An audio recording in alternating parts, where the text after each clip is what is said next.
On the evening of December 10th, 2008, in a Manhattan apartment on the Upper East Side, a father called his two sons into a room and shut the door. He was 70 years old. He wore the same tailored, understated suits he always wore, and he spoke with the same unhurried calm that had, for 3 decades, made grown men hand him their life savings without asking a single hard question. On the table between them sat nothing more dramatic than paperwork, statements, ledgers, numbers that had, for 30 years, only ever gone up. He told his sons the business was finished. He told them it had never been what they believed. Not a hedge fund, not a trading strategy. Just one number moved quietly from one account to another for decades until the day the moving finally stopped.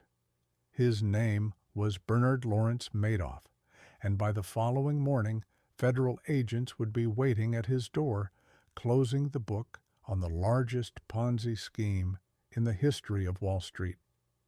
$65 billion, by the account values his victims believed were real. Thousands of investors on 4 continents, charities that had existed for generations, gone in a single phone call. Retirees who had trusted him with 40 years of savings. Charities that had trusted him with money meant for hospitals, scholarships, and Holocaust remembrance. European private banks that had trusted him with the fortunes of their oldest and most discreet clients. All of them, in the end, trusting the same calm voice, the same steady statements, the same quiet man who never once, in 3 decades, appeared to need their money as badly as they eventually needed his honesty. But to understand how a man builds a lie that survives 30 years and swallows a fortune of that size, you cannot start with the arrest. You have to go back before the confession, back before the fraud even had a name, back to a boy from Queens who wanted, more than anything else in the world, to be trusted. Chapter 1. The Boy from Queens. Bernard Madoff did not inherit trust. He built it, year after year, brick by careful brick, because he needed something old money already had, and new money could never simply buy. He was born in 1938 in Brooklyn and raised in the Laurelton section of Queens in a Jewish middle-class family that was ordinary in almost every visible way. His father, Ralph, sold sporting goods and later worked as a stockbroker of modest standing. His mother, Sylvia, ran a small brokerage of her own for a time, registered under her name alone, until regulators eventually shut it down for failing to file the basic disclosures the law required. It is a detail easy to miss, and it should not be. 2 decades before her son would build the most sophisticated fraud in Wall Street's history, Sylvia Madoff's business was quietly closed by the very kind of oversight her son would later learn, patiently and methodically, how to outrun. The lesson, whether he absorbed it consciously or not, was available early. Paperwork could be a wall, or paperwork could be a door, depending entirely on who was allowed to see it. He was not born wealthy. He was not born connected. He was not born by any honest account. Remarkable. What he had instead was discipline and an early, almost obsessive understanding that appearances were negotiable long before substance ever was. As a teenager, he installed underground sprinkler systems in the summer heat and worked as a lifeguard on Long Island beaches, saving nearly every dollar he earned rather than spending it. He married his high school sweetheart, Ruth Alpern, in 1959, and the following year, at the age of 22, he took $5,000 of saved wages and founded Bernard L. Madoff Investment Securities. Think about what that number actually means. Not adjusted for inflation, not romanticized in hindsight. $5,000 saved by a young lifeguard used to open a one-man trading operation on a street where nearly everyone else's father had already opened the doors for them. He had no family name to trade on, no inherited seat, no old money surname that made bankers return his calls. So he decided, quietly and early, to become the name other families would one day want to trade on instead. The firm began as almost nothing, a small market-making operation, buying and selling over-the-counter stocks that the larger, more established Wall Street houses considered beneath their attention. It was unglamorous work, the kind that required standing at a desk from open to close, quoting prices on companies nobody at the big firms wanted to bother with. But Madoff had a gift many of his competitors lacked. He understood machines before machines were considered fashionable on Wall Street. While rivals still worked the phones and paper order tickets, Madoff pushed early and hard into automated electronic trading, treating the stock market not as a gentleman's club run on handshakes, but as a system that could be measured, timed, and improved with better technology. He was not handsome in the way Wall Street legend later remembered him. He was not especially charismatic in any loud or obvious sense. He was not, by the accounts of those who knew him in those early years, a natural salesman. What he was, consistently, was disciplined, precise, and endlessly patient, willing to build a reputation over decades rather than force one overnight. Ruth, his wife, worked alongside him in the firm's early bookkeeping, and the two of them, by most accounts, presented a picture of steady, unremarkable domestic stability, a modest home, 2 young sons, a marriage that outsiders would later describe as genuinely close rather than merely convenient. That ordinary, believable family life would itself become an asset decades later, though nobody around him could have known it yet.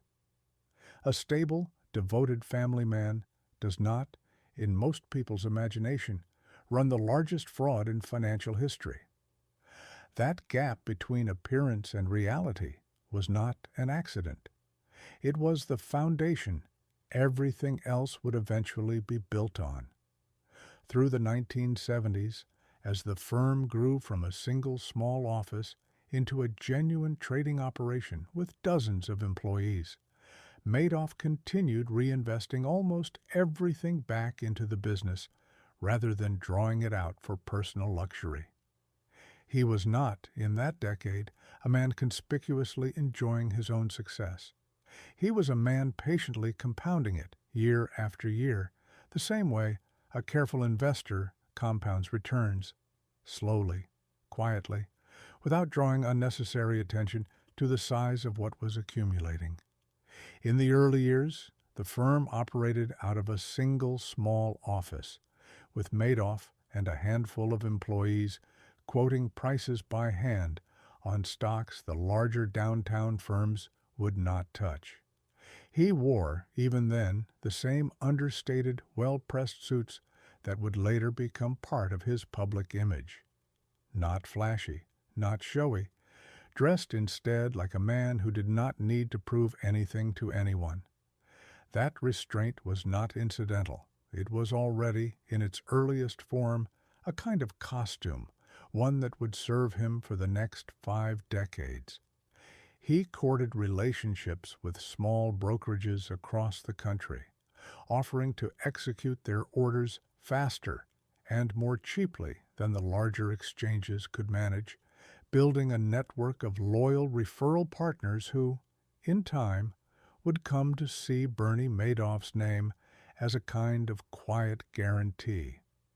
He was, by the accounts of those early years, meticulous almost to the point of obsession, insisting on precision in every confirmation, every settlement, every routine piece of paperwork that crossed his desk. Competitors who worked with him found him difficult to read, but never once found him unreliable. That single reputation, reliability, would prove to be worth more to him, in the end, than any single fortune he ever made trading.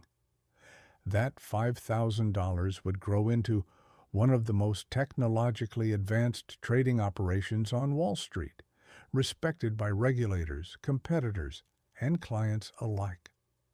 But respectability, Bernie Madoff would come to understand long before anyone else suspected it, could be manufactured just as convincingly as it could be earned. And manufacturing it, quietly and patiently, would eventually become the true business of his life. Chapter 2. The Machine That Never Slept. He did not need to lie about the first half of his career. That, in the end, was the most dangerous thing about it. Through the 1970s and 80s, Bernard L. Madoff Investment Securities became a genuine Wall Street success story, and there is no need to invent anything about that part of the record, because the truth alone was impressive enough to build a fraud on top of. Madoff was among the earliest and loudest champions of automated trading, at a time when the idea of replacing floor traders with computer terminals struck many old guard brokers as faintly absurd, even threatening. He helped develop the technology and infrastructure that would eventually become NASDAQ, the electronic exchange that reshaped how American stocks were bought and sold for the rest of the century. By the early 1990s, his firm was reportedly handling a meaningful share of daily trading volume in some of the most actively traded stocks on Wall Street, executing trades for major banks and brokerages that trusted him precisely because his technology worked and his numbers reconciled every single time without complaint or delay. Clients who used the legitimate trading side of Madoff's business had no reason whatsoever to doubt him. Their trades cleared. Their confirmations arrived on time. Their relationship with Bernard Madoff for years was simply what a good business relationship on Wall Street was supposed to look like. He did not stay on the outside of the institution, looking in with envy the way a Queens-born outsider might have been expected to. He became the institution itself. Madoff served as chairman of the NASDAQ stock market's board of directors, not once, but across 3 separate years in 1990, 1991, and 1993. He sat on regulatory advisory committees that helped shape how electronic markets were policed. He testified before Congress on matters of market structure.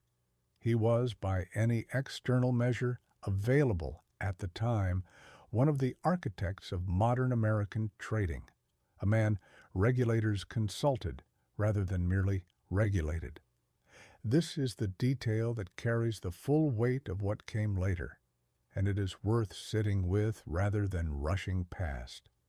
The same man who would go on to defraud thousands of investors of tens of billions of dollars spent years advising the very regulators whose job was, in theory, to catch people exactly like him. He was not hiding from the Securities and Exchange Commission in some distant, evasive way. For long stretches of his career, he was sitting in rooms with the Securities and Exchange Commission, shaping the very conversation about what an honest, well-functioning market should look like. He was, in these years, a familiar and welcome presence at industry conferences, regulatory roundtables, and the kind of closed-door meetings where the actual rules of Wall Street were quietly worked out long before they ever became public policy. Younger traders sought his advice. Regulators sought his input on how electronic markets should be structured and policed. Journalists occasionally sought him out for comment on the state of the industry, and he gave it calmly and credibly, as a man who had genuinely helped build the system being discussed. None of this was performance in the way the 17th floor would later be performance. The NASDAQ years were real. The technology was real. The trust he earned in that decade was, by every honest measure, earned. That is precisely why it works so completely as camouflage for what came later. A fraud wrapped entirely in fiction is fragile, because a single loose thread can unravel the whole story. A fraud wrapped around a genuine, verifiable career is almost impossible to unpick, because pulling on any one thread first leads investigators back to something true. Think for a moment about what it actually meant to be chairman of NASDAQ's board in that era. It meant helping decide how disputes between member firms were resolved. It meant helping shape the rules governing market transparency for an entire generation of American investors. It meant sitting, by invitation, at the exact tables where the definition of a trustworthy market was being written into policy. Madoff did not simply benefit from that credibility later. He had, by every visible measure, earned the right to help define what credibility on Wall Street was even supposed to look like. It is tempting, when people imagine fraud, to picture something that begins in the shadows, whispered between criminals in a back room. Madoff's fraud began in the light, inside a firm that genuinely worked, run by a man genuinely respected by his peers, 3 floors below an operation that did not exist the way any of its clients believed it did. Consider for a moment the sheer improbability of it. A man does not simply wake up one morning and decide to defraud the world's most sophisticated investors. He builds, first, the exact kind of unimpeachable career that makes such a fraud conceivable in the first place, one credential and one committee seat at a time, for 20 years, before the fraud itself ever truly begins.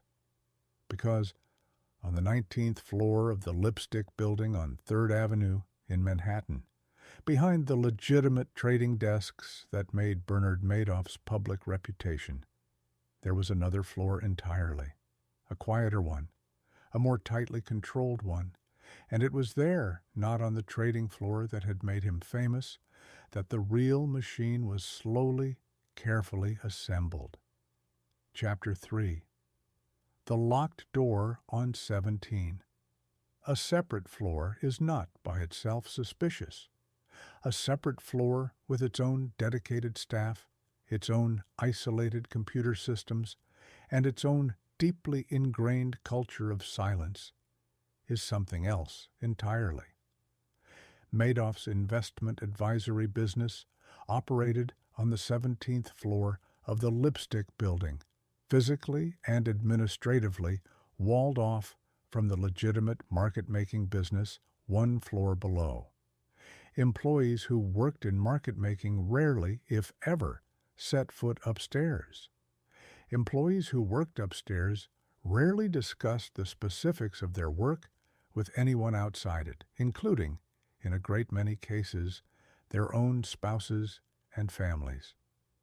The advisory arm was staffed by a small, tightly controlled group of loyal deputies, run for years under Madoff's direct and personal supervision, and shielded almost entirely from the ordinary compliance culture that governed the rest of the firm. To the investors who were let in, this secrecy did not register as a warning sign.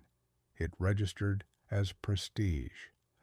Access to Bernie Madoff's private investment fund was not advertised in any prospectus, not marketed through any brochure, not offered freely to anyone who simply walked through the door with a checkbook in hand.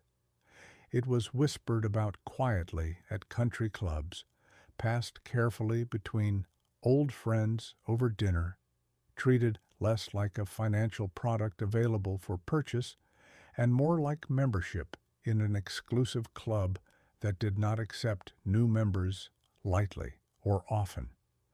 This was the great inversion sitting at the center of everything Madoff built. In ordinary finance, the salesman needs the customer more than the customer needs the salesman, and the customer knows it. Madoff flipped that arithmetic entirely and made his clients feel the reversal in their bones. He did not chase investors down. He let investors chase him, sometimes for years, and then occasionally, with apparent reluctance, he let a very carefully chosen few finally catch him. Prospective clients told stories, half proud and half embarrassed, of being turned away the first time they asked to invest. Being turned away only made them want in more. It confirmed, in their minds, exactly what Madoff wanted confirmed, that this was not a man desperate for their money, and therefore not a man who needed to lie to get it. Behind that locked door, a small team, led for years by a longtime deputy named Frank DePascali, spent its days generating the fiction that made the entire operation believable. Fabricated trade confirmations, backdated account statements, entirely invented daily trading records, all produced using older computer systems specifically chosen because they could reproduce the look and formatting of a much earlier era of Wall Street paperwork. The 17th floor did not manage investments. It manufactured evidence that investments existed. The floor itself was arranged, deliberately or not, to discourage curiosity. Filing cabinets were kept locked. Certain rooms required separate keys, held by only one or two people. Even basic office conversations that would have been ordinary anywhere else in the firm, the kind of idle chatter about a client's account or a recent trade, simply did not happen on the 17th floor because there was, in the end, nothing real to discuss. Employees who worked there for years later described an atmosphere in which asking too many questions was simply not part of the job. Instructions came from Madoff directly, informally, often without explanation. Numbers were provided, and statements were built backward to match them. New hires learned quickly, without ever being told outright, that certain questions simply were not to be asked twice. It was, in its own quiet way, an assembly line. Except the product moving down, it was not a stock trade at all. It was the appearance of one. But an empty locked room does not fill itself with $65 billion simply because it feels exclusive. For that, Madoff needed a story convincing enough that nobody upstairs ever demanded to see the actual machine running behind the numbers, and that story had a name. Chapter 4, The Split Strike Conversion. A strategy that always wins in every market condition every single year is not really a strategy at all. It is a confession, quietly waiting to be noticed by anyone paying close enough attention. Madoff told his investors he used something called a split strike conversion strategy, a real and entirely legitimate options technique employed by other honest fund managers across the industry. In its genuine form, the strategy buys a basket of stocks, then layers options contracts on top of that basket to limit both the potential upside and the potential downside, smoothing out returns in exchange for giving up some of the market's biggest gains during its best years. It is a real tool used by real people for real reasons. It is also, by its very mathematical design, a tool that cannot reliably produce the kind of returns Madoff was reporting to his clients year after year without fail. His clients were shown steady annual returns, typically in the range of 10 to 12% year after year, with almost no losing months and almost no visible volatility at all. Not spectacular by Wall Street's flashiest standards of the era, and that very restraint was, itself, a critical part of the deception. He was not selling greed. He was selling certainty, and certainty is the one commodity real financial markets have never, in their entire history, been able to reliably offer anyone. Every serious investor knew this, in theory. Almost none of them, faced with Bernie Madoff's steady hand and quiet confidence, actually applied it. Picture, for a moment, the graph his clients were shown laid directly beside the graph of the actual market during those same years. The real market rose and fell in jagged, violent spikes, wiped out repeatedly by recessions, rattled by the 1987 crash, dragged down by the bursting of the dot-com bubble, shaken by the aftermath of the September 11th attacks, and beginning to tremble under the early pressure of what would become the 2008 financial crisis. Madoff's line, by stark contrast, climbed in an almost perfectly smooth, gently ascending slope, virtually untouched by any of it, as if it existed in a parallel financial universe with none of the same weather. Real markets tremble. His line never did. That single visual fact, more than any hidden document or secret ledger, was the tell hiding in plain sight for anyone willing to look at it honestly and ask the obvious question out loud. Sophisticated investors who should have known better were fooled for a reason worth naming directly. A smoothed, moderate return, repeated with total consistency, does not trigger the same alarm that a spectacular return does. Bernie Madoff did not promise anyone they would get rich overnight. He promised something quieter, and in hindsight, far more dangerous, that they would never have to worry again. Greed invites scrutiny. Safety disarms it. He understood that distinction better than almost anyone else in the history of American finance, and he built his entire fraud around exploiting it. A handful of professional investors and analysts noticed the same anomaly independently over the years, long before regulators ever acted on it. Some quietly declined to invest, uneasy with returns that never seemed to reflect the market's actual behavior. Others invested anyway, reasoning that a man of Madoff's stature, a former NASDAQ chairman with decades of unblemished history, simply would not risk his own name on a fabrication. That reasoning, repeated privately in boardrooms and family offices across 2 continents, was precisely the reasoning Madoff's entire reputation had been built, patiently, to produce. He was not running split-strike conversions at all. He was running nothing resembling an active investment strategy. There were no trades of the size and volume he claimed. There was no genuine market exposure absorbing genuine market risk. There was only a number typed onto a statement, and the money used to make that number look believable came, in cold reality, not from any market at all, but from the next investor's incoming check. Chapter 5. The Velvet Rope. Nobody questions a line they are desperate to get inside of. That desperation, carefully cultivated, was Madoff's real product. Madoff's genius, if that word can be forgiven here, was never primarily financial. it was social.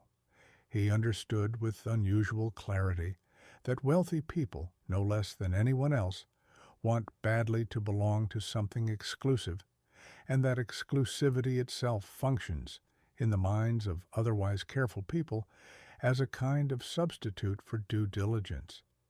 If Bernie Madoff is turning away money, the reasoning quietly went, then Bernie Madoff does not need my money, and if he does not need my money, then surely he has no reason to lie to get it.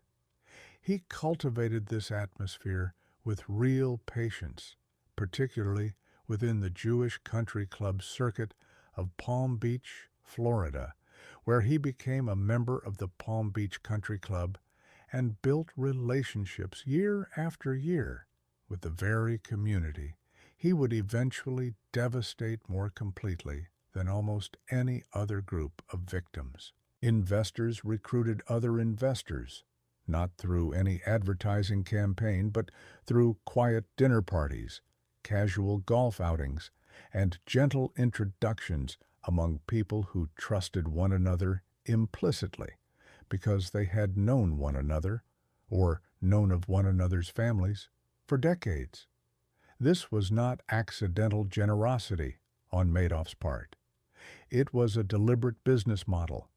Feeder funds and financial intermediaries, some of them run by close personal friends and even distant relatives, funneled client money into Madoff's operation while collecting their own management and performance fees directly on top of it, creating an entire secondary ecosystem of financial professionals whose personal income depended entirely on Madoff continuing to look legitimate. They had every financial incentive in the world to stop asking hard questions, and for the better part of 2 decades, by every available account, they did exactly that. There was a particular ritual to the recruitment that outsiders rarely appreciated. A prospective investor might spend years hearing Madoff's name mentioned admiringly at social gatherings before ever working up the nerve to ask a mutual friend for an introduction. The friend, flattered to be asked, would often need to make a call on the newcomer's behalf, framing the request almost as a favor owed rather than a business transaction being solicited. By the time an actual account was opened, the new investor had already been primed, socially and psychologically, to interpret access itself as validation. Doubt in that atmosphere felt almost rude, a kind of ingratitude toward the very community that had vouched for the opportunity in the first place. To question Bernie Madoff was, in a very real social sense, to question the judgment of every friend, relative, and respected community elder who had already trusted him for years without incident. Some of his closest recruiters became wealthy simply by referring friends and acquaintances toward Madoff's fund without ever managing a single trade themselves. The investor Jeffrey Picower, for instance, maintained accounts with Madoff for decades and, according to later litigation, withdrew far more from the fund over the years than he had ever deposited into it, profiting enormously from a scheme that was, by any honest description, actively harming thousands of other participants at the very same time.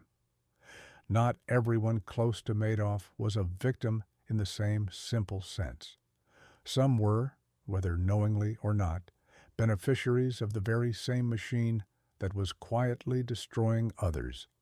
By the time the fraud finally collapsed, this velvet rope had stretched far past the golf courses of Palm Beach, out across an entire ocean, into private banks and pension funds on a different continent altogether. Chapter 6. The Feeder Funds. A fraud confined to one country is a serious crime. A fraud that spans 4 continents is an entire financial ecosystem, quietly built on top of the very same lie. Madoff's advisory business never marketed itself directly to the wider investing public. It did not need to, because a growing network of so-called feeder funds did the marketing on his behalf, often without ever fully understanding what they were actually feeding. Fairfield Sentry, managed by Fairfield Greenwich Group, funneled billions of dollars into Madoff's operation over the years. Tremont Group Holdings did much the same through its own family of funds. So did Kinggate Global Fund, based out of Bermuda, and Access International Advisors, based in France and run in part by René Thierry Magon de la Ville-Houchet. Major European private banks, including Switzerland's Union Bancaire Privée and Spain's Banco Santander, either invested client money directly into Madoff's funds or actively recommended those funds to their own wealthiest private clients. By some estimates, Madoff-linked investments eventually reached individual and institutional investors across the United States, Europe, Latin America, and Asia. Money moved quietly from Geneva to New York, from Vienna to Palm Beach, from Madrid to the 17th floor of the Lipstick Building, all of it converging month after month into the very same set of fabricated statements, printed on the very same office equipment, for clients who never once compared notes with one another across those distances. The devastation was not limited to hedge funds and private banking clients with money to spare. Jewish charitable organizations were hit with particular, almost surgical cruelty, precisely because Madoff had spent decades methodically building trust inside that specific community. The Elie Wiesel Foundation for Humanity lost nearly the entirety of its assets in the collapse. Yeshiva University, where Madoff had served for years as a trustee, lost tens of millions of dollars. Smaller Jewish charities across the country, some with only a handful of employees and a single modest endowment, were wiped out entirely overnight, their life's work erased not by a market downturn, but by numbers that had never once been real to begin with. In Europe, the damage followed its own particular pattern. Swiss and French private banking clients, many of them accustomed to a culture of discretion that discouraged probing questions about a manager's methods, found that discretion itself had been quietly weaponized against them. Austrian and German investors, introduced to Madoff funds through a small number of well-connected intermediaries, discovered that their supposedly conservative, low-volatility holdings had, in fact, been among the riskiest investments available anywhere in the world, precisely because there had never been any real investment underneath them at all. In Spain, Banco Santander alone reportedly faced client exposure north of $2 billion, a single number that, once contextualized against the bank's total wealth management business, represented a wound that would take years to fully account for.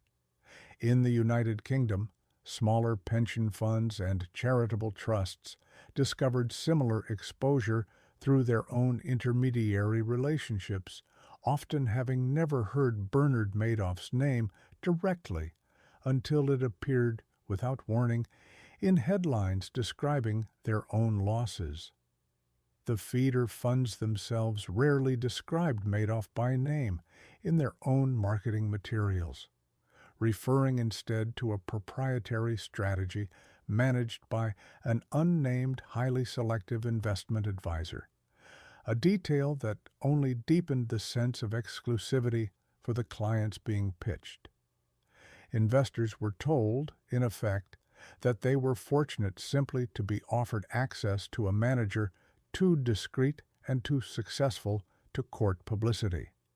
The very absence of a name became perversely one more reason to trust the arrangement rather than question it. Back in the United States, the pattern repeated itself in the language of local news rather than international finance. Regional Jewish federations, Holocaust survivor support organizations, and small hospital foundations all appeared in the weeks after the arrest on lists of institutions suddenly forced to explain to their own boards, donors, and beneficiaries why money that had existed on paper the week before no longer existed anywhere at all. Fairfield, Connecticut, home to Fairfield Greenwich Group, became a town where neighbors discovered, often for the first time, that acquaintances they had trusted with their retirement accounts had unknowingly funneled that money into the very same collapsing structure. This is the detail that collapses the entire fiction, if you allow yourself to sit with it for a moment. A man spent decades cultivating trust inside the very community that had raised him, then used that trust as fuel for a machine that would eventually consume large parts of it. The very people least likely to ever question him were, by careful design rather than accident, the people he had positioned closest to the fire. Before we go further into how this finally unraveled, a quick question for you. Wherever you are watching this from tonight, tell us in the comments which country you are tuning in from. This story reached investors on nearly every continent before it collapsed, and it is worth knowing just how far a single lie can travel. Chapter 7. The Whistleblower. Nobody wanted to hear somebody, quite early on, did the math correctly. The real problem was that nobody with the power to act wanted that math to be true.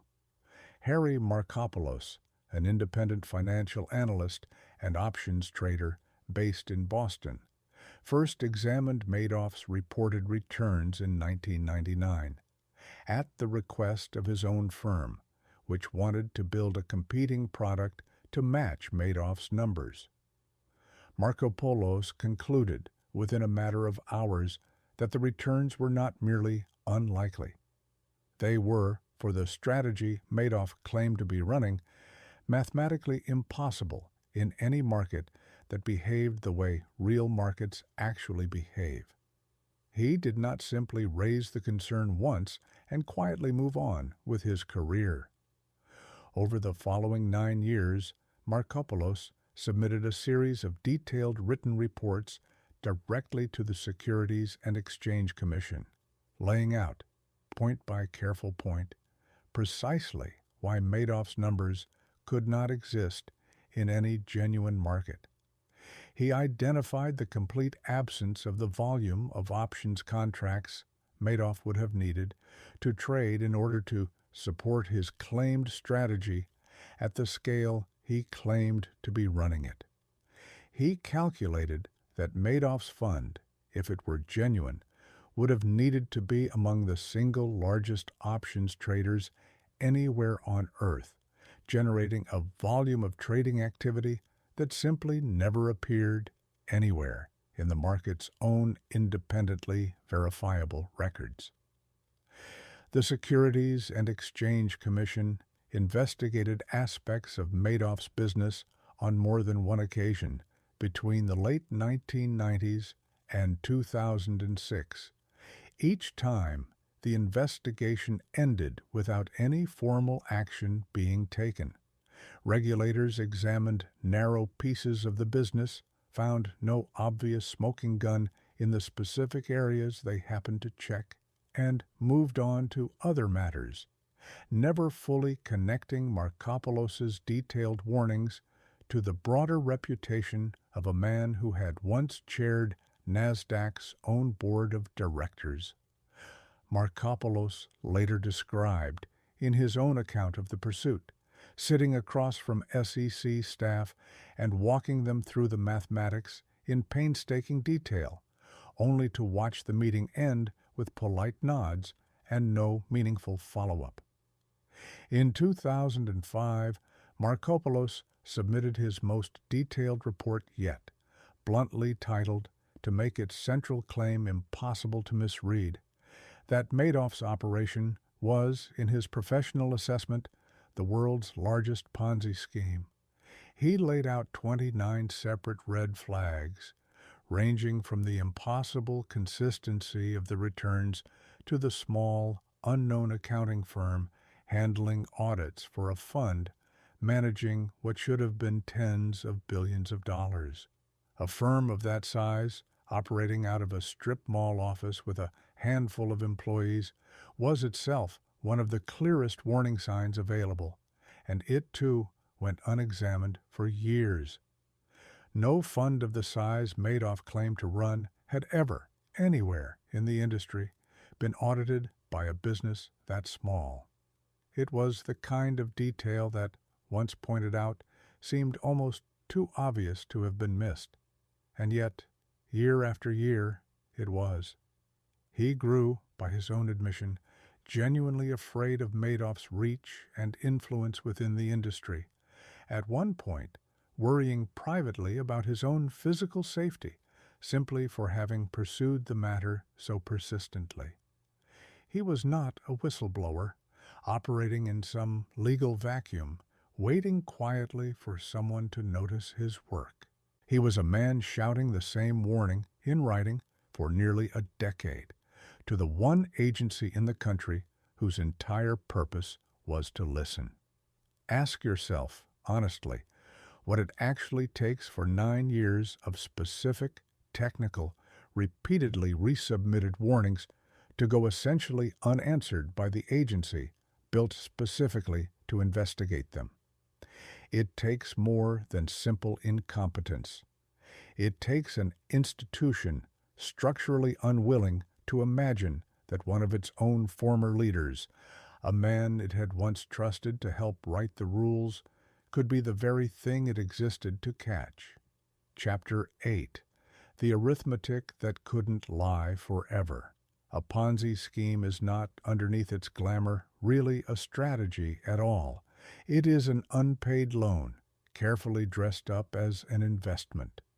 At its core, Madoff's fraud functioned exactly as Ponzi schemes have always functioned, since the technique's namesake, Charles Ponzi, ran his own version of it out of Boston in the 1920s. There were no real underlying trades generating the returns clients saw reflected on their statements each month.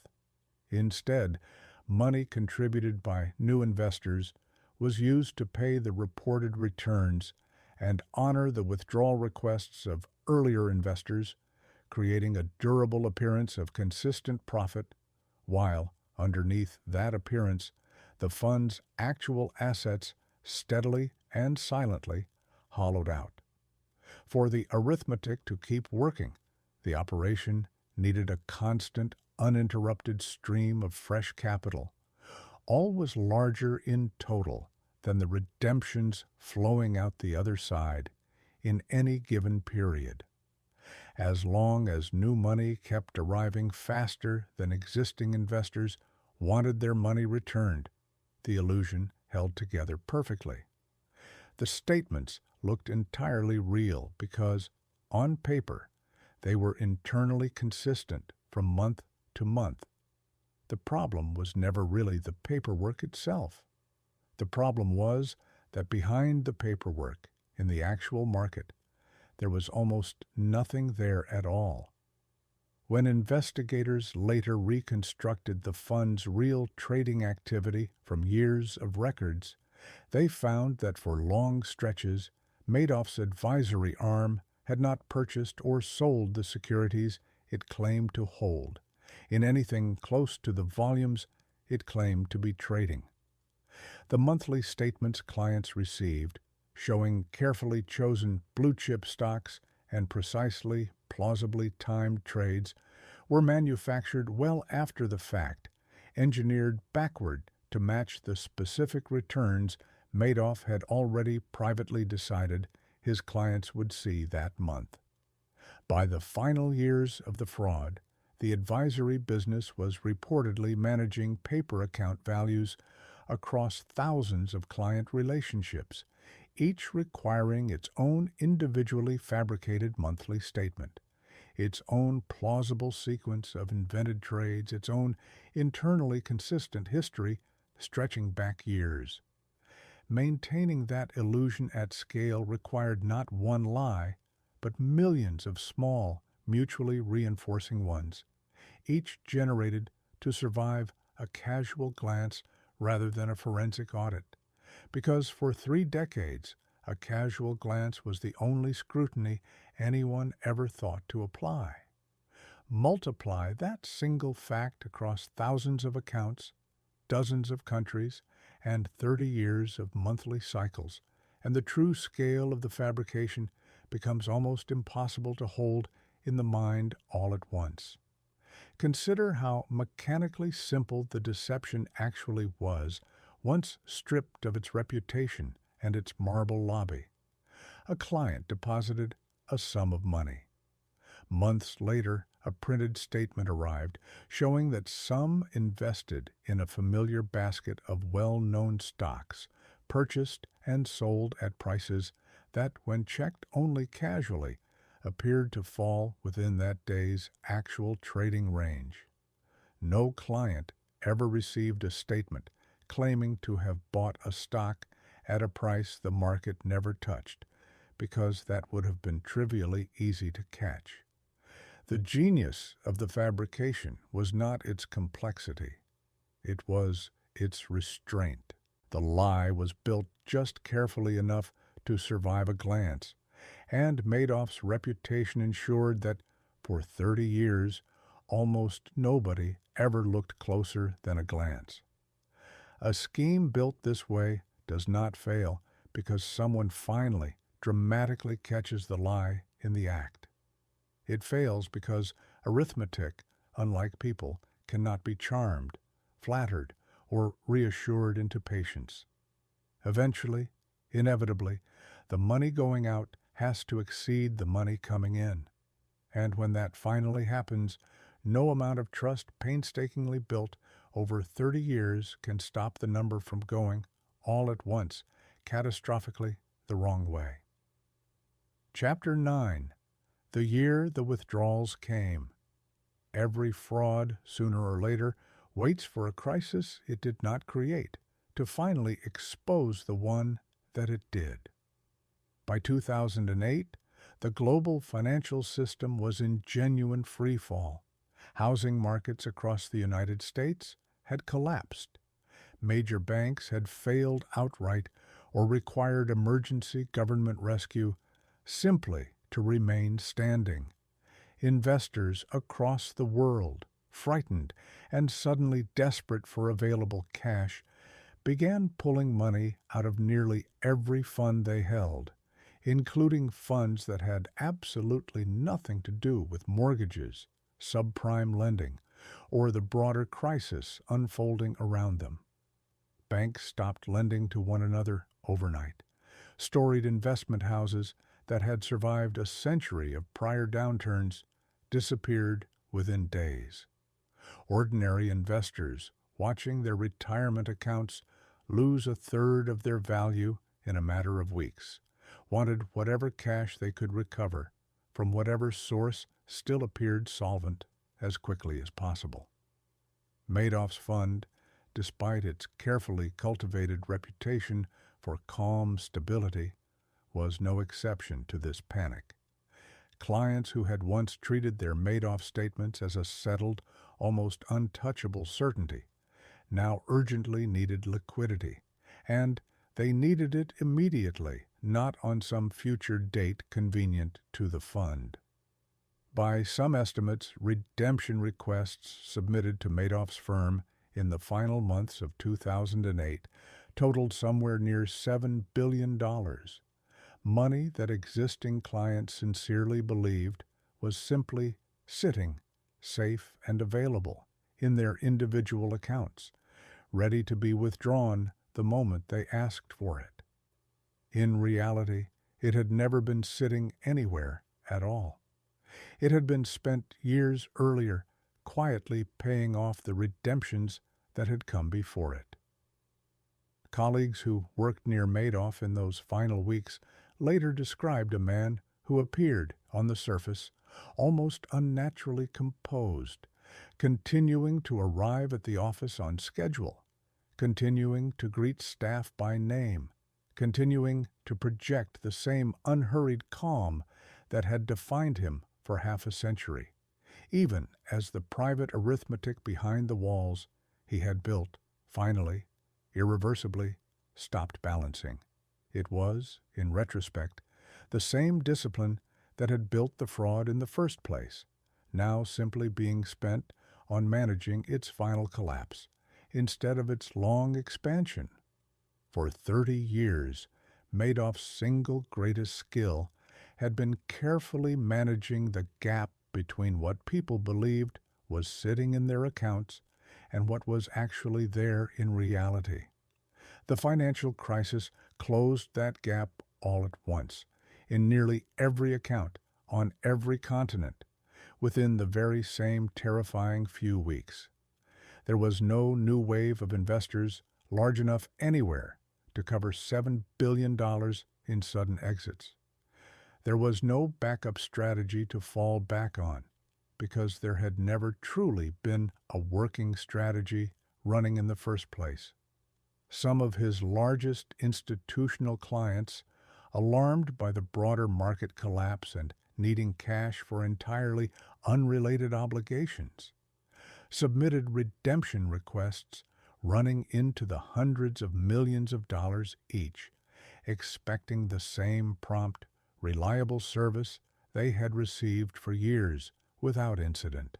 Fairfield Century alone reportedly sought to withdraw hundreds of millions of dollars on behalf of its own underlying investors, a single request that by itself represented a meaningful fraction of whatever genuine liquidity remained anywhere in the operation.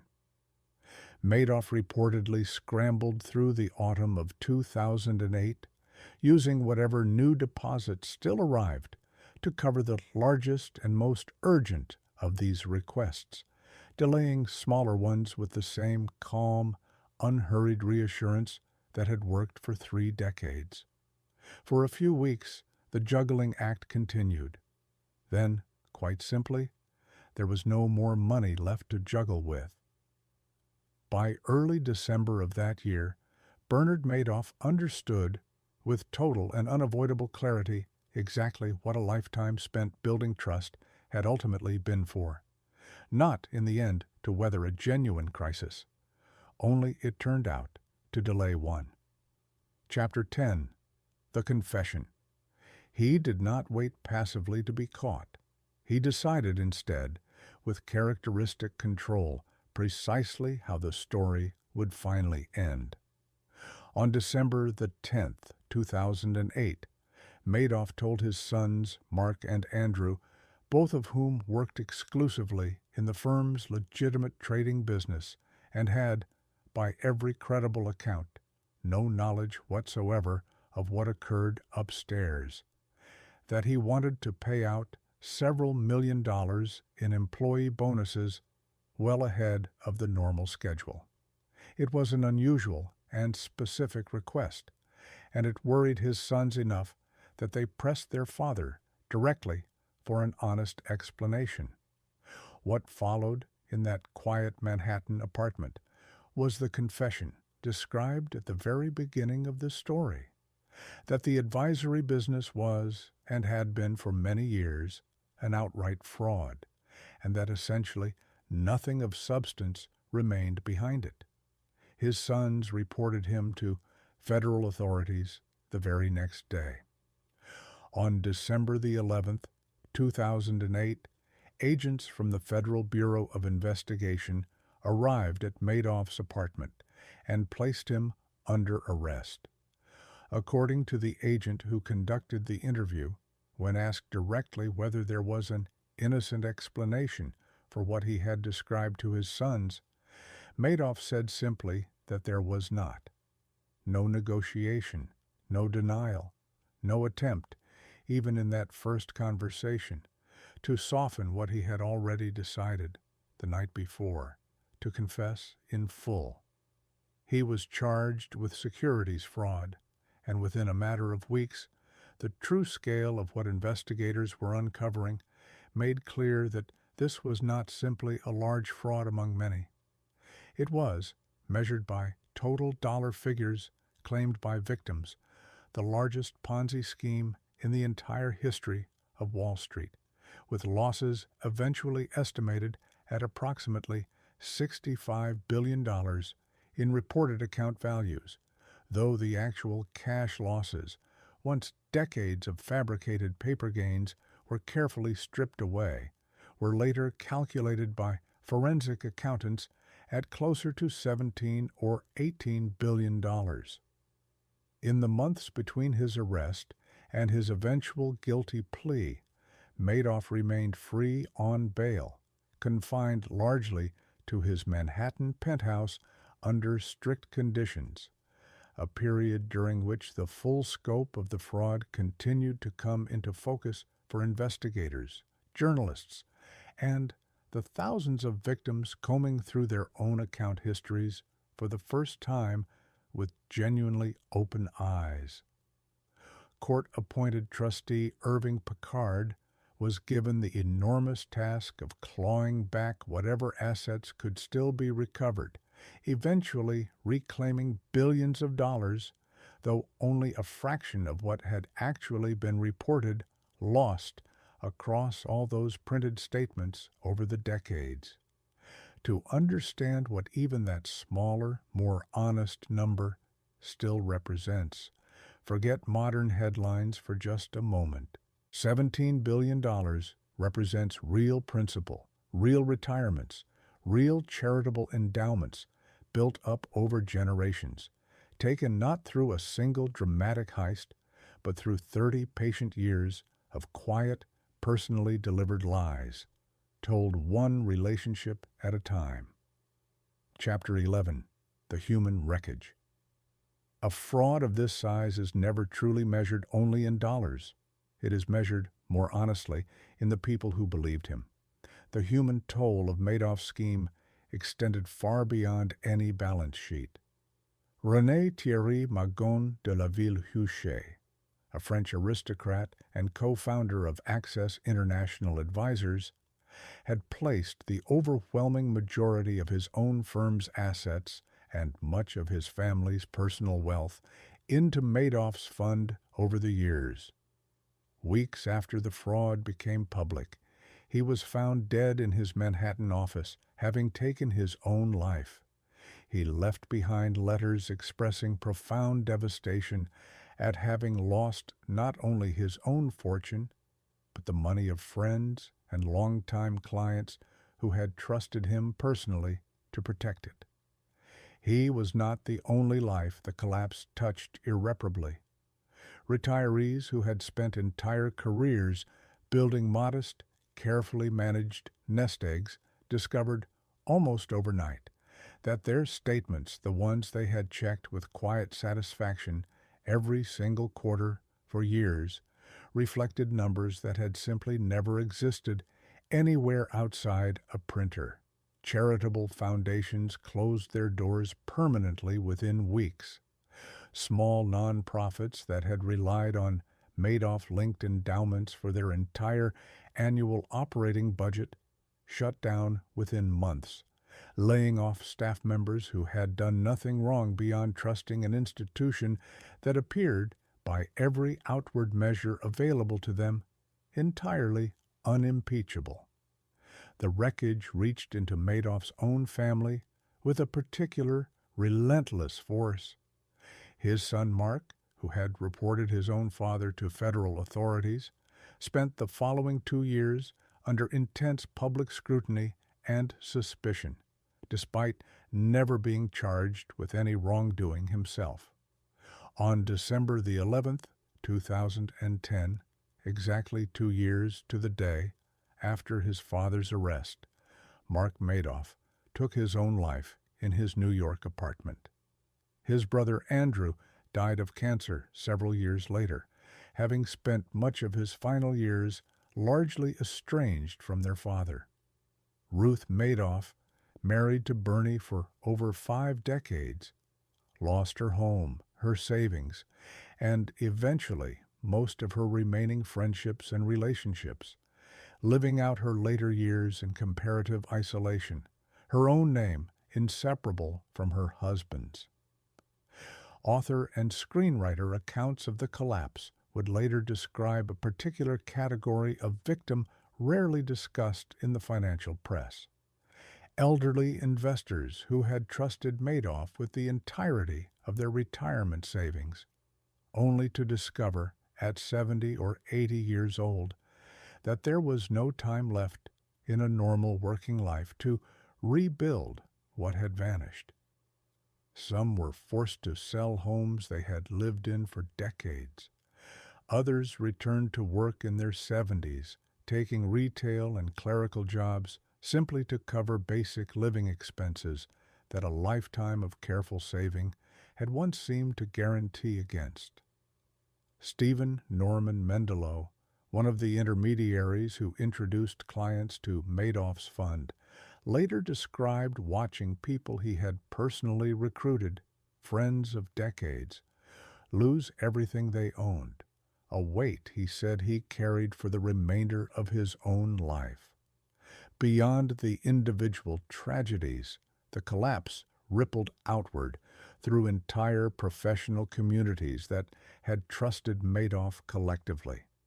Feeder fund managers who had built careers steering client money toward his operation faced their own lawsuits, their own ruined reputations, their own quieter, less publicized version of the same collapse. Some spent years in litigation defending decisions they had made in good faith, never having known what sat behind the locked door on the 17th floor. Others, it would later emerge, had every reason to suspect something was wrong, and simply chose the comfortable silence of continued fees over the discomfort of asking. The damage even reached institutions with no direct exposure at all. In the months after the arrest, wealthy investors across the country grew newly suspicious of any fund manager who offered unusually steady, low-volatility returns, regardless of whether that manager had any connection whatsoever to Madoff. Legitimate, honestly run funds saw a wave of redemptions simply because their performance charts looked, at a glance, uncomfortably similar to the ones Madoff's victims had once trusted completely.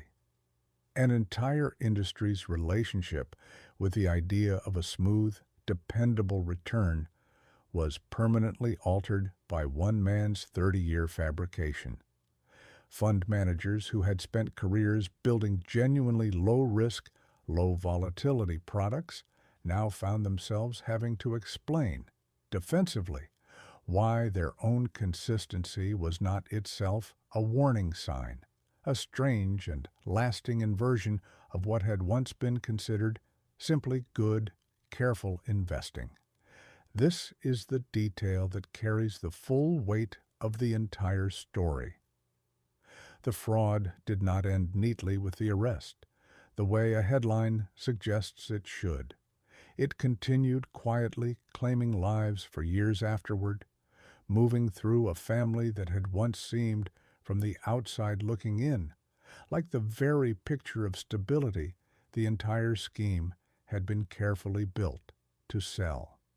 Chapter 12. The ledger closes. On March the 12th, 2009, Bernard Madoff pleaded guilty to 11 separate federal felony counts, including securities fraud, wire fraud, and money laundering. He offered no defense of any kind and requested no trial. On June the 29th of that same year, a federal judge sentenced him to 150 years in prison, effectively the maximum sentence available under the law, and a deliberate symbolic acknowledgement that no ordinary punishment could ever fully match the scale of what he had actually done. He spent the remainder of his life at the Federal Correctional Institution in Butner, North Carolina, largely out of public view, occasionally granting brief interviews in which he expressed regret framed almost entirely in terms of the pain caused to his own family, rarely extending that same language to the thousands of other families his fraud had quietly ruined over 3 decades. He died in prison on April the 14th, 2021, at the age of 82, having served roughly 12 years of a sentence that measured, quite deliberately, an entire lifetime, and then some beyond it. In the years that followed his arrest, the Securities and Exchange Commission underwent its own internal reckoning, commissioning a lengthy Inspector General's report that documented in painful detail exactly how 9 years of specific warnings had been allowed to pass without meaningful action. The agency revised its examination procedures, retrained staff on how to evaluate claims of implausibly consistent returns, and became, at least for a time, considerably more willing to investigate figures whose reputations had previously placed them above routine suspicion. It was, in its own way, a final and unintended legacy of the fraud, an entire regulatory culture forced to admit that trust, however well earned it appears, is never itself a substitute for verification. Business schools and compliance departments across the financial industry began teaching the Madoff case directly, not as an isolated criminal anomaly, but as a permanent case study in exactly how reputation, once established, can be turned into the single most effective disguise available to anyone willing to spend decades building it. Before we close this story, one final question. If you have made it this far, tell us below which country you are watching from tonight. This fraud reached investors on nearly every continent, and it is worth remembering one more time just how far a single lie can travel before the arithmetic finally, inevitably, catches up to it. It is worth asking honestly what actually separates a Ponzi scheme of this scale from an ordinary confidence trick run on a single victim. The mechanics are identical. The only real difference is time, patience, and the sheer number of people willing to vouch for the man running it. Bernie Madoff did not outtrade the market. He outweighted it for 30 years, and the weight itself became the entire product he was selling. And so we return to where we began, a Manhattan apartment, a father, a table, and 2 sons who believed right up until that exact evening that the numbers behind their family's business had always been real. For 30 years, Bernard Madoff did not primarily sell stocks or strategies or even returns. He sold the single asset that old money had always guarded most jealously, and new money could never simply purchase outright, the appearance of being trustworthy enough that no one ever thought to check. Not because he was uniquely brilliant, not because his methods were especially sophisticated, simply because he understood, better than almost anyone else in the history of American finance, that people do not verify what they desperately want to believe. He had spent an entire lifetime building a ledger that no one dared to audit. In the end, only one entry on it ever truly came due in full, and it was never measured in dollars at all. It was measured in every person who had believed him completely and never got the chance to see the number that had actually been sitting there all along underneath everything.